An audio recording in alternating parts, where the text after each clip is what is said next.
la règle de Saint-Benoît commence par ce mot-là, écoutez.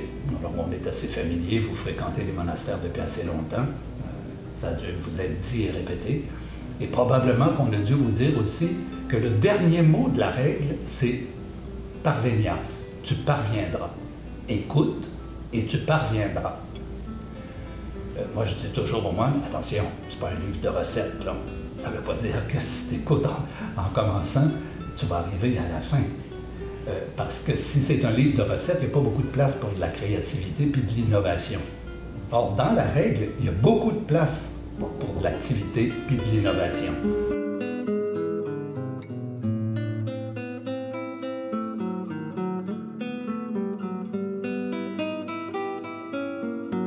La force de l'abbaye Val-Notre-Dame, c'est qu'on entend le silence. À Rocca, on n'entendait plus le silence. Ici, on entend le silence. Donc, ça nous incite à rentrer à l'intérieur. Puis vous savez que ça prend entre 12 et 15 ans pour fermer la radio à l'intérieur. On n'a pas de radio, mais pour la fermer à l'intérieur, entre 12 et 15 ans. C'est une vraie discipline. C'est une véritable ascèse d'arriver à faire silence. Mais c'est le seul moyen pour vraiment écouter.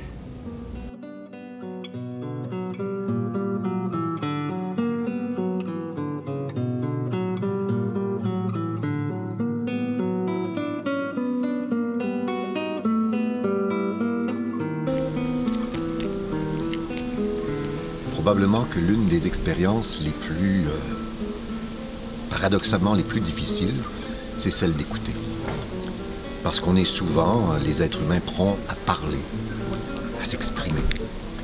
Mais l'écoute oblige à ménager un espace intérieur pour accueillir l'autre, dans ce qu'il porte, dans ce qu'il est, dans ce qu'il habite, pour lui faire une demeure en nous. Et ça demande beaucoup d'abnégation, de retrait de soi-même, pour accueillir le mystère de l'autre. Là-dessus, évidemment, théologiquement, on pourrait dire que l'expérience de la vie trinitaire est l'école par excellence, parce que le Christ accueille l'entièreté de l'amour du Père et de sa présence, et vice-versa par le souffle de l'Esprit. Mais c'est cette expérience qui est appelée à devenir, on pourrait dire, de plus en plus l'élan fondamental de toute la vie de l'Église. Si on peine parfois à écouter, c'est parce que c'est pas si simple. D'abord, s'écouter soi-même. Dieu sait que des fois, on passe à côté même de ce qui se dit à l'intérieur de nous, de ce qui crie à l'intérieur de nous. C'est pas facile de s'écouter soi-même, de s'accueillir avec ce qu'on est. Imagine dans ce temps-là, accueillir l'autre, c'est pas plus simple. Et vous devinez, accueillir par surcroît la parole de Dieu. De sorte que quand on est dans cette situation, en retrait comme ça, pendant quelques jours, ensemble, ça devient une école d'écoute, où on se redonne un espace pour accueillir les autres. Pas seulement parler, mais entendre, puis laisser un espace à l'autre en soi. C'est seulement l'écoute qui permet d'être en communion. Autrement, on est en superposition les uns sur les autres. On est en surimpression de soi en voulant modifier la vie des autres. Mais au contraire, l'écoute, c'est un des verbes qui traverse tout l'ensemble du corpus biblique. Écoute Israël. Écoute. Et ça invite d'abord à apprendre à nous taire. Et c'est pas facile.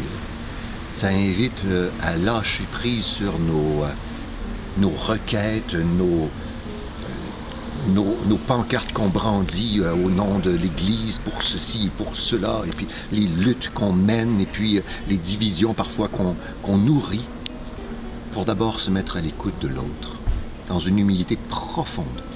Et c'est seulement dans l'écoute que la communion peut naître. Autrement, on sait ce qui arrive.